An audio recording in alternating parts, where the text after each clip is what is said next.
தேடி வந்து கொண்டிருக்கின்றேன் மகனே. நான் செல்வமே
பரமேஸ்வரா, பார்வதி நாயகா, பக்தர்களை காக்கும் பரம்பொருளே, ஆதியை அந்தமில்லாத ஜோதியை, காசி விஸ்வநாதா, கருணைக்கடலே, உன் கருபையால் அயோத்தியவரே நீதியோடும் நேர்மையோடும் ஆட்சி செய்து இல்லை என்று வரக்கூடியவர்களுக்கு அள்ளி அள்ளி கொடுத்து வாழ்ந்த எங்களுக்கான தவத்தில் சிறந்தவரும் மகாமுனிவர் என்று சொல்லக்கூடிய விஸ்வாமித்திரர் அகப்பட்டவர் அடியெடுத்து வைத்தார் அயோத்தியாவில்.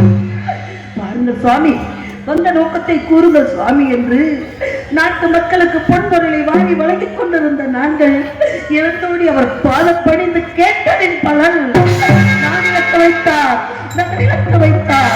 நாட்டு மக்களை எங்களிடமிருந்து பிரித்து நான் பெற்ற மகனை கானகம் அனுப்பி வைத்து எங்கள் மக்களை எல்லாம் எங்களிடம் பிரித்து சேதியருக்கு அடிமைப்படுத்தி வேடிக்கை பார்க்கின்றாயே தாயே வராசக்தி. யாருக்கு என்னமா தீங்கிழைத்தோம், எவருக்கு என்னமா தீங்கிழைத்தோம், உழைத்தோமா, குறைநாட்கா திட்டமா, இல்லை என்று வந்தவரை பிள்ளை பா என்று எல்லோரும் இன்புற்று வாழ வேண்டும் என்பதை தவிர எந்த நோக்கமும் இல்லாத எங்களுக்கு ஏனம்மா துன்பத்தையும் துயரத்தை கொடுத்துக் கொண்டிருக்கின்றாய் பராசக்தி. உன்னை என்று ஒரு அணுவும் வசியாது என்று சொன்னார்களே, உன்னையே நம்பியிருக்கின்ற இந்த சந்திரமணிக்கும் என்னை சார்ந்தவர்களுக்கும் என் நாட்டு மக்களுக்கும் நீதான் அருள் புரிய வேண்டும் தாயே. நான் என்னாலும் அருள் புரிய வேண்டும்.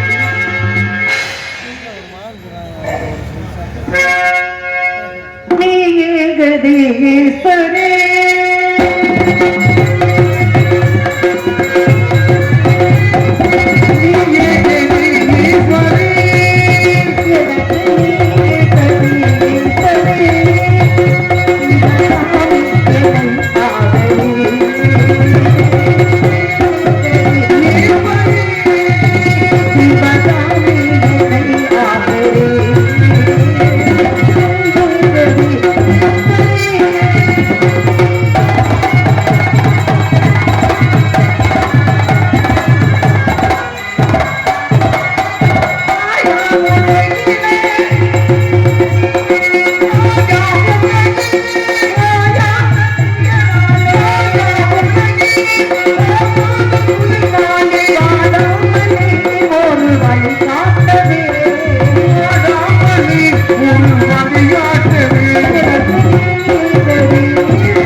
போல என்னை அறிவு கொண்ட மேகரி இல்லத்திலே வீட்டு வேலைகளை செய்து கொண்டிருந்தேன். என்னை அறிவு கொண்ட எஜமான் என்னருகில் வந்து கோபத்தோடு அடி தம்பி, நீ மற்ற அகத்தில் உள்ள வேலைகளை எல்லாம் செய்து கொண்டிருக்கின்றாய். எங்கே நீ உன் பிள்ளை? ஐயா, இதோ நான் பெற்ற செல்வன் இருக்கின்றார், நான் பெற்ற குழந்தை இருக்கின்றார், என்ன வேலை இருக்கின்றது? தங்கள் முகத்திலேயே கோபக்கடல் தெரிக்கின்றது. ஐயா, என்ன வேலை இருக்கிறது சொல்லுங்கள் ஐயா என்று கேட்டேன். அடிச்சந்தி, விடிந்தால் எங்க அகத்திலே திடீரென்ற சிதார்த்தம் நடக்கப் போகின்றது. அதற்கு வேண்டிய காரை பிரண்டை முன்னை முஸ்லிம் மாவிலையை தற்பிப்பட்ட சமத்துக்கை அவற்றையும் மேலவனாந்திரம் சென்று படித்து வர ஐயா, இதோ ஓடி வருகிறேன் ஐயா. மேலவனாந்திரம் சென்று தெற்பை யாவற்றையும் சேகரித்து வருகிறேன் ஐயா என்று சற்று சந்தோஷமாக சொன்னேன். அடிச்சந்தி, நீ காணகம் செல்கிறாயா? உன் மகன் காணகம் செல்ல வேண்டும். அகத்தில் உள்ள வேலைகளை எல்லாம் நீ செய்ய வேண்டும். இது என் கட்டளை என்று. ஐயா, நான் பெற்ற மகனையா, நான் பெற்ற செல்வனையா, அந்த பிஞ்சு குழந்தையா வரமா வரம் இருந்து தவமா தவம் இருந்து அந்த வர்ண பகவானை நினைத்து பெற்றேன் ஐயா என் பிள்ளையே. அந்த பிஞ்சு கால்களை வைத்துக் கொண்டு கல்லிலும் முள்ளிலும் காட்டில் மேட்டில் என் பிள்ளை எப்படி ஐயா சிகரித்து வருவான் தெற்பை என்று அவர் பாதம் பணிந்து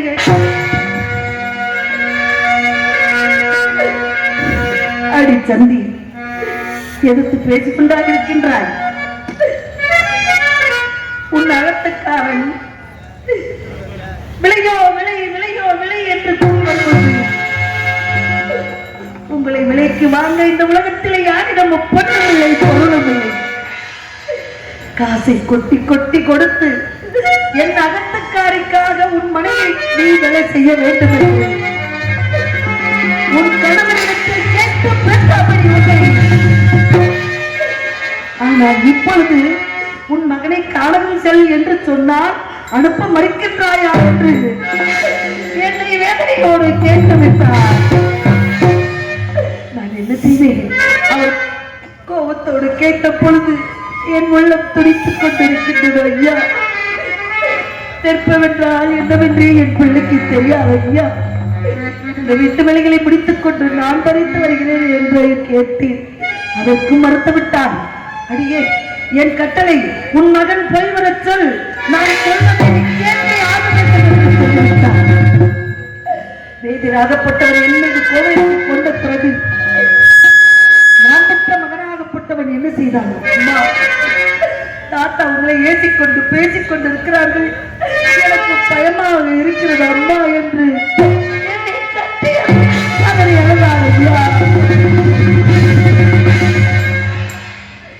நான் பெற்ற மகனுக்கு சொன்னேன் ஆறுதல் வார்த்தை.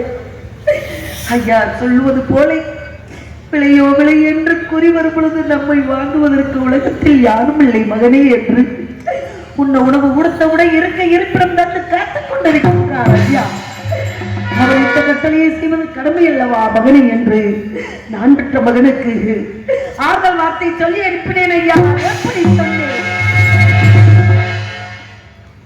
காண மகள் கண்டிருப்பா சின்னையா, நாம் கண்டனடி கடலை பற்றி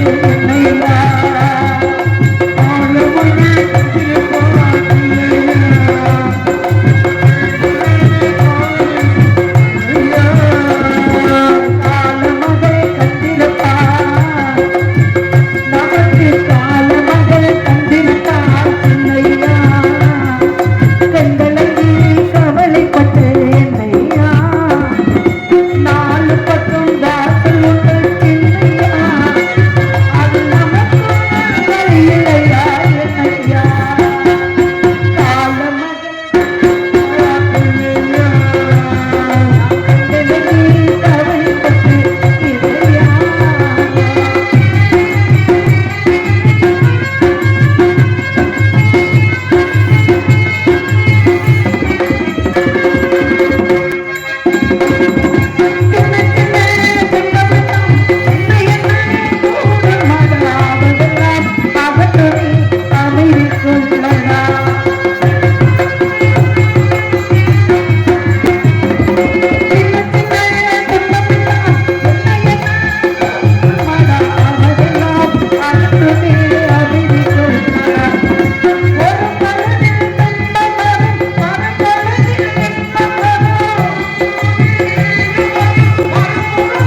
யாருமே அனாதை இல்லை மகனே. நமக்கு யாரும் இல்லை என்று நினைத்து விடாதே. அந்த வானம் இருக்கும் வரை தகப்பன் இருக்கின்றான் என்று நினைத்துக் கொள். இந்த பூமி இருக்கும் வரை நல்லவர்களையும் தாங்குது இந்த பூமி, கெட்டவர்களையும் தாங்குது. உலகத்தில் எல்லோருக்கும் முதல் தாய் யார் தெரியுமா மகனே? இந்த பூமாதேவி தான் மகனே. அப்பேற்பட்ட இந்த பூமாதேவி இருக்கும் வரை இந்த உலகத்தில் நம்ம அனாதை இல்லை மகனே.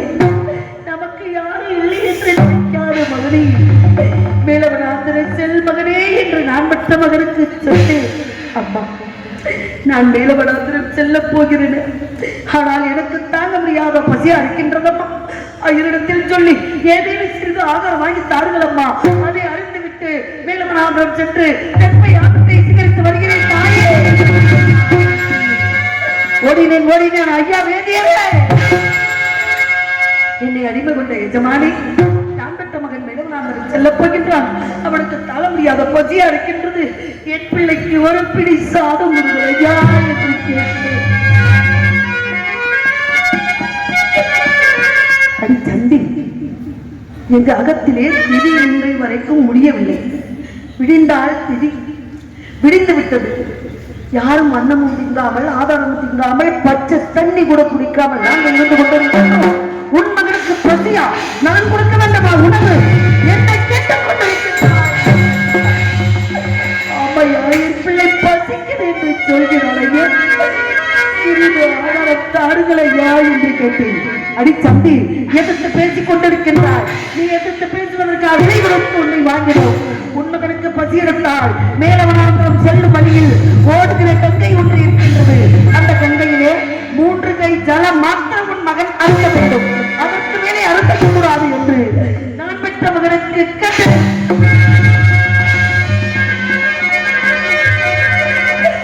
என் பிள்ளை என்னை கட்டி அடைத்து கதறி அழுது, அம்மா அன்று எனக்கு பிறந்த நாள் வந்துவிட்டது என்று 33 தேவர்களும் 47 வெற்றினார்களும் அவர்களுக்கெல்லாம் அன்னமிட்டு அமுதமிட்டு புத்தாடை எல்லாம் கொடுத்து அவர்கள் என்னை எல்லோரும் வாழ்த்தினார்கள் தாயை. அப்பொழுது தாங்கள் என்ன செய்தீர்கள்?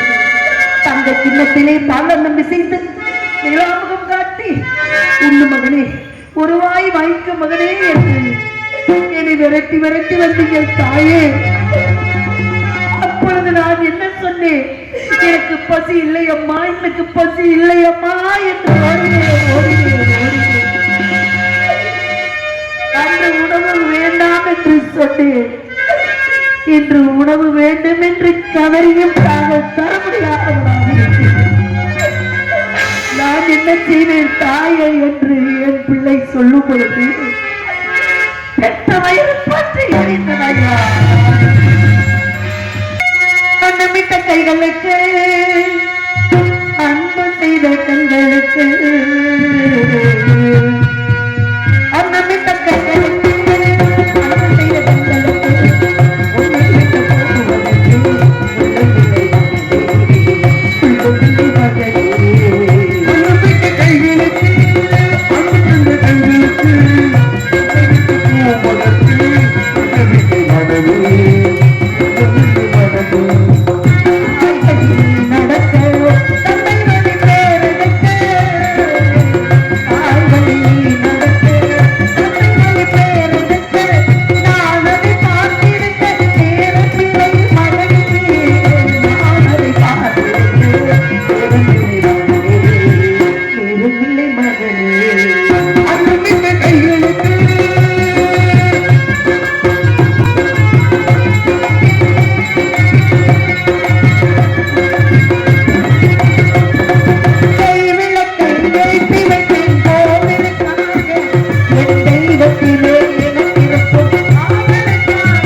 Thank you.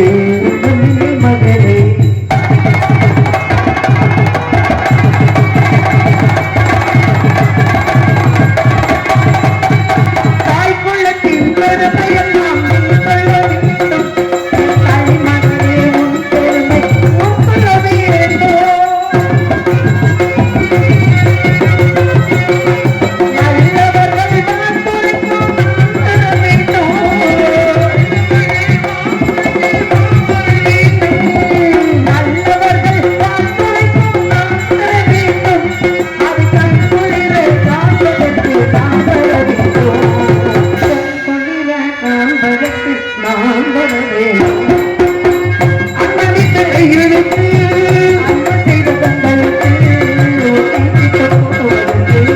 உள்ளமில்லை மாணவி உள்ளமில்லை மகனே உள்ளமில்லை மகனே உள்ளமில்லை மகனே.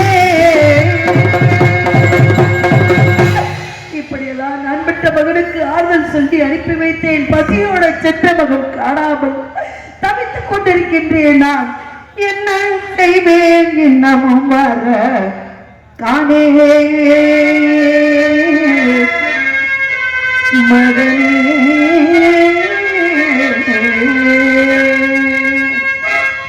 என்ன செய்வேன் இன்னமும் வர காணே மகன் வர காணே.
நான் பட்ட என் மகன் பசி பொறுக்க மாட்டான் என் பிள்ளை.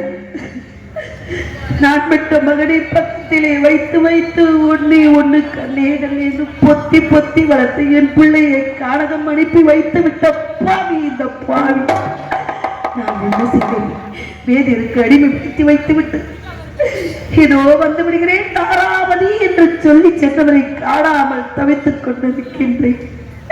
எங்கிருக்கின்றாரோ எப்படி இருக்கின்றாரோ என் மன்னவர் என்ன செய்து கொண்டிருக்கின்றாரோ புரியாமல் இருக்கின்றேன். நான் என்ன செய்வேன்? தூங்காத கண்ண